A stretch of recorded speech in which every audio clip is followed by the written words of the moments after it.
ទឹកមាត់កន្លះធុងពេត្រូហើយនិយាយពីថាឃើញពេលយប់ចេះទៀតឃើញខ្មុំអាំងនៅកន្លែងផាប់មួយនេះអាំងទំនងមែនតើពុកម៉ែបងប្អូន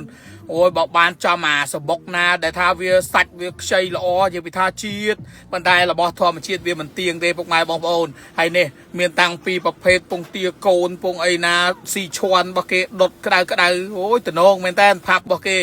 ផាប់នេះជាផាប់ជើងចាស់មួយដែលថាឈរជើងបានយូរខ្លាំងមែនតើកន្លែងគាត់មានម្ហូបថ្មីប្លែកជាង160មុខណោះដេចាវូអ្នកណាមិនស្គាល់និយាយទៅផាប់មួយនេះមនុស្សច្រើនមែនតើដេចាវូ The Garden ដែលគាត់ design លក្ខណៈថា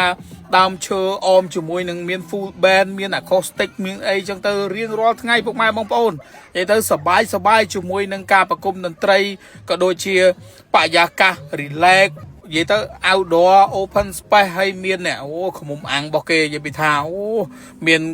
ទៅតាមប្រភេទតាមរដូវរបានចឹងទៅក៏គាត់មានល្អអីចឹងទៅតាមនឹងមានចាស់មានខ្ចីតាមជាក់ស្ដែងពុកម៉ែបងប្អូនគេដាក់តម្លៃនៅនឹងស្រាប់អញ្ចឹងទៅញ៉ាំម្ហូបនៅកន្លែងគាត់គឺសម្បូរបែបនិយាយពីថាម្ហូបច្រើនណានៅដេចាវូអ្នកណាជាមួយគាត់ខ្លះជួយខមមិនមកព្រោះអីខ្ញុំជឿថាមានអ្នកដែលចូលចិត្តដើរលេងយប់ចូលចិត្តដើរផាប់ចូលចិត្តដើរអីហ្នឹងគឺស្គាល់ហើយដេចាវូនៅម្ដុំទួកកហ្នឹងគឺគាត់មានមុខម្ហូបតំណងជាពិសេសអ្នកពងទាកូនដុតស៊ីឈွန်របស់គាត់នេះអូតំណងណាពងទាកូនគេនេះថ្មីប្លែកមែនតើហើយមុខម្ហូបរបស់គាត់គឺចេញមកមួយគឺតាក់ទាញអញ្ចឹងសម្រាប់អ្នកទាំងអស់គ្នាដែលទៅលេងផាប់នៅដេចាវូគាត់បើកតាំងពីម៉ោង5ល្ងាចរហូតដល់ម៉ោង2ភ្លឺនោះអញ្ចឹងសម្រាប់អ្នកទាំងអស់គ្នាដែលចង់ទៅហាងគាត់ខ្ញុំរីកមិនខ្លាំងហ្មងម៉ោង6ម៉ោង7ឬក៏ថាយើងទេកក់មុនទៅ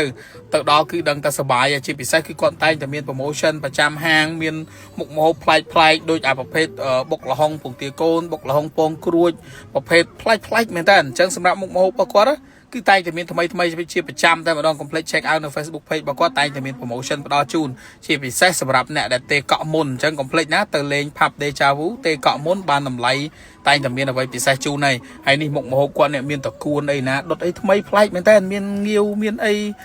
មានសាច់គោមានអីចឹងរបៀបដូចភ្លៀបន្តិចរបៀបដូច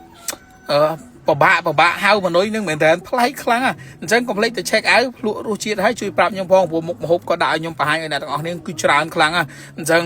ខ្ញុំភ្លក់មិនទាំងបានអស់ផងម្ហូបខ្លះខ្ញុំញ៉ាំទៅគឺត្រូវមាត់ម្ហូបខ្លះទៀតយើងមើលមករូបរាងវាគួរចាប់អារម្មណ៍តាក់ទាញមែនតើអ្នកទាំងអស់គ្នាគួរតែសាកល្បងហើយ